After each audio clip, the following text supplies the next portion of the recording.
Hi, Josh here with Florida Gun Exchange. Today I'm going to be talking about my personal carry, which is a SIG 365X with the Romeo Zero on it. It comes with two 12-round magazines, and you can also carry one in the chamber, which I do.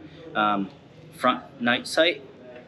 The red dot will take a little bit of getting used to, but once you practice with it, it's actually really easy to get on target. The knife I carry is a Benchmade turret. A little bit larger knife, but it's still lightweight and carries very well. My flashlight is a Surefire Stiletto Pro.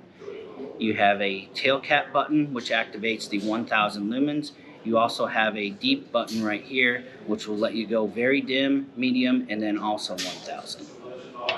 The holster I use is a Kydex inside the waistband holster, which is also fairly light and very easy to carry.